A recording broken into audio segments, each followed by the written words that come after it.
Komisi 2 DPR RI telah selesai menggelar rapat dengar pendapat RDP dengan Kemendagri, KPU RI dan Bawaslu terkait dengan pelaksanaan pilkada ulang jika kota kosong menang di daerah-daerah dengan calon tunggal. Untuk mengetahui selengkapnya kami terhubung dengan jurnalis Metro TV ada Fadila Syarafina langsung dari gedung DPR RI. Selamat pagi Dila, bagaimana dengan kesimpulan dari RDP Komisi 2 yang berakhir pada dini hari tadi? Lare dan juga Febrian, benar sekali. Kemarin ini Komisi 2 DPR RI memang telah melakukan rapat dengar pendapat dengan beberapa lembaga negara seperti Kemendagri, kemudian juga KPU RI, Bawaslu RI, dan juga DKPP. Dalam rapat dengar pendapat ini memang ada beberapa hal yang kemudian dibahas. Salah satunya seperti yang Anda sampaikan tadi terkait dengan bagaimana mekanisme pilkada apabila nantinya kota kosong ini menang dibandingkan calon tunggal di beberapa daerah yang ada di Indonesia.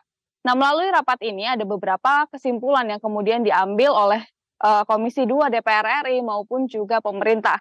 Yang pertama adalah nantinya apabila kota kosong ini dinyatakan menang atau apabila calon tunggal ini tidak berhasil mendapatkan suara 50% atau di atas 50% dari seluruh suara, maka pilkada ini akan diulang pada tahun berikutnya atau pada tahun 2025 mendatang. Hal ini dinyatakan sesuai dengan Undang-Undang Pilkada pada pasal 54 huruf D. Nah, nantinya terkait dengan bagaimana mekanisme secara teknisnya ini akan dibahas kembali dalam RDP dan juga raker selanjutnya yang sudah dijadwalkan juga, yaitu pada 27 September mendatang. Tadi juga setelah rapat dengar pendapat ini, ketua dari atau PLT ketua dari KPU RI Muhammad Afiuddin ini juga sudah menyebutkan bahwa pihaknya nanti akan mengkaji kembali, kemudian juga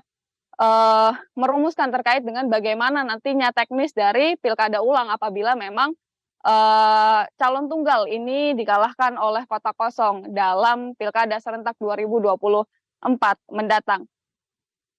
Nah, Valerie dan juga Febrian, memang pembahasan ini dinilai krusial karena kalau kita melihat di Indonesia berdasarkan dari data KPU terakhir, yaitu pada hari Rabu 4 September, ini ada sebanyak 41 daerah yang dalam pilkada serentak 2024 mendatang, ini kadanya ini hanyalah calon tunggal dari 41 daerah ini.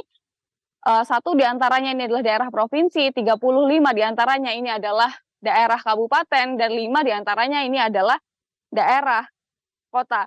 Nah, kalau kita melihat dari undang-undang sendiri, memang sebenarnya ada dua penafsiran apabila kemudian pilkada ini dimenangkan oleh kota kosong. Selain tadi, seperti yang sudah disepakati oleh DPR RI dan juga pemerintah, yaitu akan dilakukan pilkada ulang setahun setelahnya, ini juga dapat posisi dari kepala daerah ini juga dapat diisi oleh penjabat gubernur hingga pilkada serentak selanjutnya atau pada 2029 mendatang. Nah, tentunya kalau pilihan kedua ini banyak dinilai akan menghilangkan semangat dari pilkada, kemudian juga menyebabkan tidak ada keterwakilan dari suara rakyat dalam 5 tahun masa kepemimpinan kepala daerah. Nah, tentunya terkait dengan nantinya bagaimana teknisnya ini kita masih harus menunggu terkait dengan rapat kerja maupun RDP DPR RI Komisi 2 dengan KPU RI selanjutnya, yaitu pada 27 September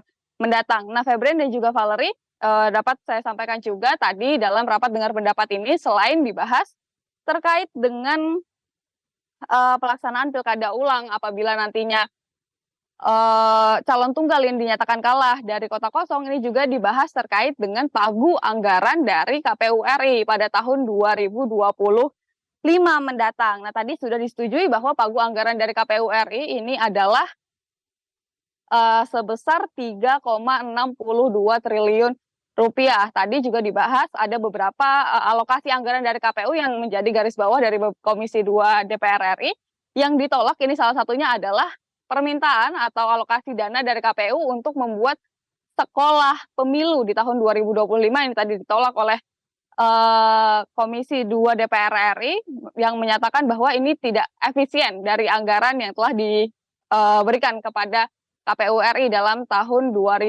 anggaran 2025 mendatang. Demikian Valerie dan juga Febrian, untuk sementara kembali dulu ke Anda di studio.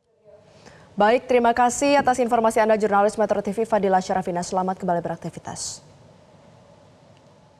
Jelajahi cara baru mendapatkan informasi. Download Metro TV Extend sekarang.